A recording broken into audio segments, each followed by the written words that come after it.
Yesterday, a single 11-second audio file and its accompanying encrypted briefing note landed on my desk, and it made me pause. This was not the standard, sterilized readout that global affairs bureaus distribute to the press corps after a G7 summit. It was the raw architectural blueprint of a deliberate, highly sequenced diplomatic decapitation. What the world witnessed in the grand seaside dining room of the Hotel du Palais in Biarritz was not an emotional outburst, nor was it an impulsive defense of national pride. It was the execution phase of a cold, mathematically calibrated strategy designed to alter the terms of North American engagement for the next quarter-century. For decades, the structural assumption underpinning global diplomacy dictated that when Washington pressures, Ottawa manages. Yesterday, that assumption ceased to exist.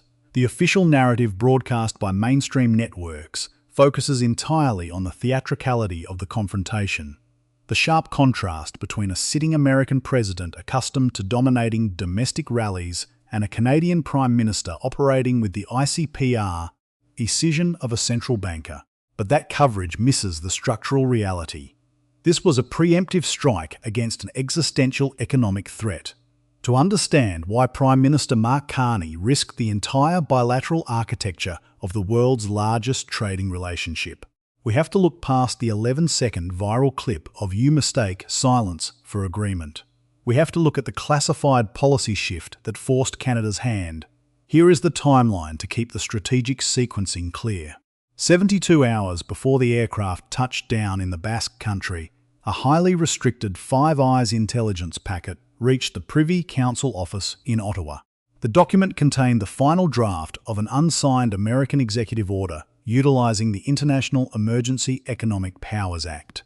The mechanics of the order were brutal. It sought to unilaterally reclassify 100% of Canadian crude oil, natural gas, and electrical grid infrastructure as a national security dependency of the United States. Had that document been signed, it would have granted the White House the extraordinary legal authority to cap Canadian export prices, mandate minimum delivery volumes to American refineries during domestic shortages, and effectively seize regulatory control of the pipelines running through Alberta and Saskatchewan. This represents an attempted annexation of a G7 nation's primary economic engine. The White House strategy was simple: exploit the G7 summit to capture a high-profile image of Allied unity, stand shoulder to shoulder with the Canadian delegation for the closing press pool, and then quietly sign the executive order 72 hours later when global attention had drifted. That is the public choreography the White House anticipated.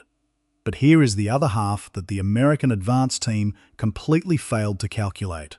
The Canadian delegation chose to weaponize the administration's own tactical arrogance against them. When the Canadian team requested that the press pool remain in the bilateral meeting room for the entire duration, Washington signed off without a second thought.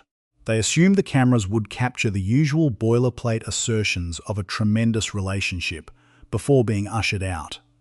They did not realize that Canada had already abandoned defensive diplomacy. By keeping the cameras rolling, Carney transformed a private intimidation session into a public trial. The strategic logic of the Canadian maneuver relies entirely on the principle of preemption. In traditional statecraft, a mid-sized economy reacts to an imperial decree by filing long-term grievances at the World Trade Organization or levying retaliatory tariffs on a tit-for-tat basis. But asymmetric warfare requires changing the terrain. By launching a direct, granular, and public indictment of American trade policy on live television before the executive order could be signed, Carney altered the domestic political cost for the White House. Consider the raw economic numbers driving this calculation. The Canadian energy sector drives over 20% of the country's entire export economy, sending over 4 million barrels of oil per day across the southern border. This satisfies more than 20% of total American crude imports. If Ottawa allowed Washington to establish a legal precedent of regulatory dominance over that flow, Canadian economic sovereignty would reduce to a fiction. Carney did not use emotional language to defend this asset. He used structural leverage. Over the preceding 18 months, while the public narrative suggested Ottawa was merely enduring Washington's tariffs, Canadian trade officials were quietly executing a massive supply chain diversification strategy. They finalised binding regulatory frameworks with European maritime hubs, accelerated pipeline-to-coast infrastructure investments, and established deep capital liquidity agreements with sovereign wealth funds in the Asia-Pacific region. When Carney stated that the Canada-Washington thought it was dealing with no longer exists, he was referencing a verified structural shift. The numbers back this up. Canada's trade dependence on the American market, while still massive at approximately 70%, has dropped from its historic highs of over 80%, with alternative capital inflows rising by 14% in the last fiscal cycle alone. Ottawa used the absolute predictability of American hostility as the exact political catalyst needed to force domestic industries away from total continental dependence. The immediate fallout from the Biarritz confrontation reveals just how severely the balance of power has shifted. In the 48 hours following the meeting, the financial markets delivered their verdict. The Canadian dollar did not plunge in anticipation of American wrath. Instead, it experienced its sharpest single-day appreciation in 12 months, gaining significant ground on what international currency traders are formally calling the Carney premium. The global financial system priced in a massive reduction in political risk because Canada's leadership demonstrated it could anticipate and neutralise American economic coercion. Meanwhile, the unsigned executive order on energy colonisation remains frozen on a desk in the West Wing. It is not cancelled, but it is effectively dead. If the administration signs that order now, they validate every word of Carney's public indictment. Every international observer, every sovereign wealth fund, and every allied capital would view the move not as a legitimate exercise of American national security law, but as a reactionary, petulant response to a public humiliation in France. In an election year, the White House cannot afford to signal to the world that its grand strategy can be derailed by 11 seconds of disciplined prose from its northern neighbour. But the implications of this event extend far beyond the borders of the North American continent. The true significance of the Biarritz Protocol lies in its psychological contagion. For nearly 4 years, the Western Alliance has operated under a cloud of structural paralysis. European and Asian leaders have approached bilateral summits with the United States the way a coastal population approaches a hurricane, hunkering down, absorbing the damage, and praying for the storm to pass. This passive posture granted Washington immense structural power because it ensured that every global player was permanently playing defense. Carney broke that paralysis by proving that American diplomatic aggression relies on a fundamental vulnerability. It requires the target to accept the script. The moment an ally refuses the role of the submissive partner, the entire illusion of absolute dominance evaporates. The immediate, coordinated responses from Paris and Berlin confirm that the Canadian strategy has already redefined the boundaries of what is possible within Allied diplomacy. When the French presidency calls a late-night press conference to explicitly endorse Canada's position, and when Downing Street sources leak that Carney spoke for every leader in the building, we are no longer looking at an isolated bilateral dispute. We are witnessing the opening stages of a systemic realignment within the G7 network itself. A collective realization is sweeping through the foreign ministries of the world's advanced economies, the assumption of unquestioned American diplomatic supremacy, which has served as the bedrock of global statecraft since the 1945 Yalta Conference, was shattered by a microphone, a wooden table, and 9 carefully delivered words. Susgov to Canada SR for clear, fact-driven analysis of these shifts. Because the world order is changing faster than the mainstream headlines can keep up, Washington now faces a profound, unprecedented structural crisis. Their entire toolkit of diplomatic leverage has long depended on the absolute predictability of their allies' deference. They knew exactly how much pressure to apply to Berlin, Tokyo, or Ottawa to extract economic concessions without causing a total rupture. But that calculus is obsolete. The White House must now prepare for international forums, knowing that any mid-sized power on the planet might choose to adopt the Biarritz playbook, ambushing American delegations on global television, utilizing deep structural preparation to make senior officials look unmoored. and walking away with enhanced domestic and international capital, the structural foundation has cracked. The aircraft carriers are still in the water, the nuclear arsenal remains intact, and the American dollar retains its status as the global reserve currency. But the invisible glue that held the entire system together, the unshakable belief that you cannot publicly challenge the raw power of the United States and survive, has been washed away into the Bay of Biscay.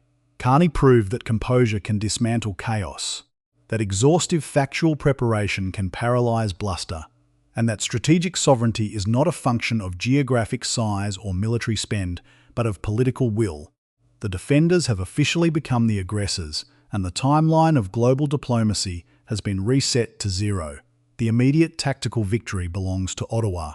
The energy sector remains sovereign, the currency is resurgent, and the Prime Minister has established a position of psychological dominance that will protect Canadian interests for the remainder of his tenure. But as the world leaders board their transports and return to their respective capitals to digest the lessons of the Hotel du Palais, the most consequential question remains unanswered. The confrontation in Biarritz was not merely a theatrical rupture, but the opening salvo of a cold, calculated strategy that successfully paralysed a predatory American executive order and weaponized the administration's own tactical arrogance to permanently alter the terms of North American engagement. By transforming a private intimidation session into a public trial, Canada demonstrated that asymmetric diplomatic preemption can successfully roll back the coercive instruments of a superpower.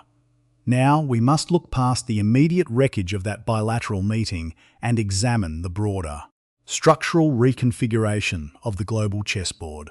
The ripples from those 11 seconds in France are cascading through every critical node of Canadian sovereignty, redefining continental trade parameters, rewriting international energy security, and forcing a radical re-evaluation of global alliances from Tokyo to Berlin. To understand the magnitude of this shift, one must contrast the post-Biarritz reality with the quiet structural subservience of the pre-Trump era. For nearly 3/4 of a century, Canadian foreign policy operated on the comfortable, albeit hollow, assumption of automatic continental alignment. The architecture established under the 1958 NORAD Agreement, the 1965 Automotive Products Agreement, and the original 1989 Free Trade Agreement was built on a single, unshakable premise: that Canada could preserve its domestic sovereignty by offering Washington absolute predictability in its foreign policy and an uninterrupted flow of resources. Defensive management was the default setting of the Ottawa establishment. Success was measured by the absence of friction. Security was bought with compliance. That entire 20th century paradigm has been systematically dismantled. The lesson of the last 4 years is that predictability is no longer a shield. It is a vulnerability. When an administration in Washington actively views international law as an impediment and trade surpluses as a direct national security threat, the old strategy of quiet diplomacy becomes an invitation to economic colonization. By moving from a posture of managed defense to one of offensive preemption, Ottawa has signaled that the era of automatic continental difference is officially dead. This is a fundamental structural pivot. Canada is no longer seeking to simply survive the storms of American policy. It is actively constructing an independent, heavily fortified economic perimeter. This systemic realignment manifests most clearly in the structural rewriting of the Canada-United States trade architecture. The continental economy is no longer governed by the idealized principles of open market efficiency, but by the hard, transactional logic of supply chain security and localized resilience. Consider the automotive and critical minerals sectors, where the integration between the two economies runs deepest. In the pre-Biarritz landscape, 94% of Canadian automotive production was tightly bound to American consumer demand, leaving Ontario's manufacturing heartland permanently exposed to the shifting political whims of Washington lawmakers. The response from Ottawa has been a sequenced, state-directed decoupling of supply chain vulnerabilities. Over the past 24 months, Canadian trade officials have quietly deployed public capital to secure a 20-year binding commitment with European industrial consortiums. ensuring that a critical share of Canada's advanced manufacturing and mineral processing bypasses the American midstream entirely. This is not an emotional retreat from the North American market, it is a calculated diversification strategy. By anchoring Canadian rare earth metals and electric vehicle infrastructure to independent multilateral frameworks, Ottawa has effectively diluted Washington's ability to impose arbitrary economic leverage. The numbers tell the real story. For every percentage point that Canada shifts its trade dependencies away from a single, volatile continental partner, its sovereign negotiating power increases exponentially. Make sure you're subscribed and hit that like button to follow Canada SR's ongoing coverage of this unfolding geopolitical realignment. The energy sector, which served as the hidden catalyst for the entire Biarritz confrontation, is experiencing an even more profound structural transformation. For decades, the cross-border pipeline network operated as a one-way street of economic reliance, with Canadian producers selling crude oil at a permanent continental discount to American refineries. The unsigned executive order under the International Emergency Economic Powers Act exposed the existential danger of this configuration. Had Washington successfully reclassified Canadian energy exports as a national security dependency, Canada would have been reduced to a captive resource colony. Stripped of its ability to set prices or control its own sovereign infrastructure, the failure of that executive order has triggered a rapid acceleration of Canada's maritime energy pivot. The strategic imperative is no longer merely about expanding transit volumes, it is about achieving absolute market optionality. By aggressively completing deep-water export terminals on the Pacific coast and establishing direct sovereign maritime corridors with energy-starved economies in the Asia-Pacific region, Canada is actively dismantling the geographic monopoly that Washington has held over Canadian natural resources since the mid-20th century, when Canadian oil and liquefied natural gas can flow seamlessly to Tokyo, Seoul, or New Delhi without crossing an American border or relying on American financial clearance. The very nature of continental energy diplomacy changes. Washington will no longer be dealing with a compliant, landlocked supplier that has no choice but to accept whatever terms the White House dictates. They will be dealing with an independent energy power capable of routing its resources to the highest bidder on the global stage. Beyond trade and energy, the structural fracture lines are visibly spreading into the domain of continental defense and intelligence cooperation.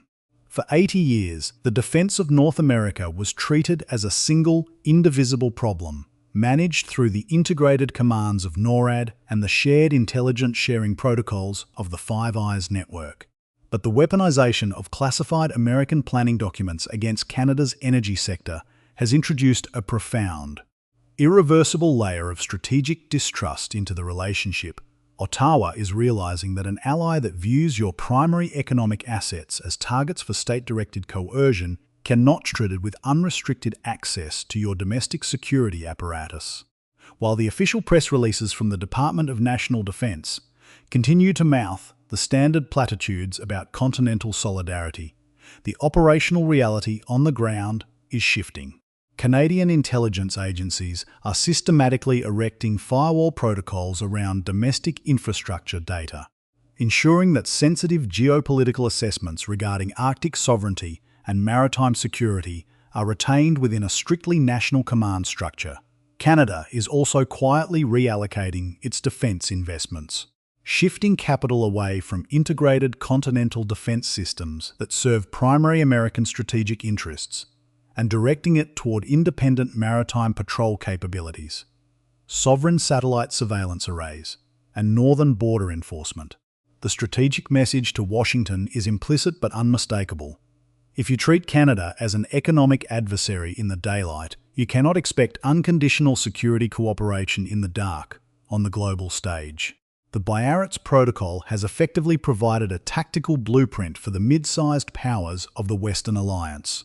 The myth of absolute American diplomatic invulnerability has been shattered, and the psychological contagion is spreading rapidly through foreign ministries that have spent years looking for a way to resist Washington's unilateral demands.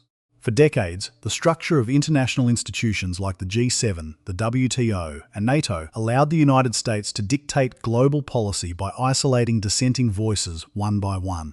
Carney's willingness to launch a public, highly visible preemption on an international stage has demonstrated that collective resistance is not only possible, but highly effective. We are seeing the early formation of a middle power coalition, and loose but increasingly coordinated alignment of advanced economies, including France, Germany, Japan, and Canada, that are actively building structural counterweights to American economic nationalism. These nations are moving to establish independent financial clearing systems that operate outside the jurisdiction of the US dollar, finalizing multilateral trade pacts that explicitly exclude protectionist variables, and forming direct intelligence alliances that bypass traditional Washington channels. This is not a malicious attempt to destroy the Western alliance. It is a necessary structural correction. The middle powers are building a multipolar framework within the West itself, ensuring that if the superpower in Washington chooses to fully abandon its historic commitments, the remaining pillars of the global economic order will not collapse yet. As the dust settles from this historic confrontation, we must recognize that the current equilibrium is inherently unstable. The White House has been temporarily outmaneuvered, its coercive executive order shelved, and its diplomatic leverage severely compromised in an election year. But a superpower does not simply accept a public humiliation on the world stage without preparing a counter-strategy. The current pause in hostilities is not a permanent peace, it is a tactical intermission. The true test of Canadian sovereignty and trade diversification will not be determined by the viral footage of a single summit, but by how Ottawa navigates the retaliatory measures currently being designed in the quiet offices of the United States Trade Representative and the Department of the Treasury. The underlying structural tensions that triggered the Biarritz crisis remain entirely unresolved, and the forces of continental protectionism are merely biding their time, waiting for the political domestic landscape to shift before launching their next offensive. We are rapidly approaching the next critical juncture in this high-stakes geopolitical chess match, a looming decision point that will test whether Canada's newly declared independence can withstand the full structural weight of American economic retaliation. As the current trade frameworks approach their mandatory review periods and the global energy markets continue to fracture along geopolitical lines, the choices made in Ottawa over the coming months will dictate the trajectory of North American power dynamics for a generation. The era of quiet diplomacy is over. The protective illusion of automatic alliance has vanished, but the most consequential confrontation has yet to begin.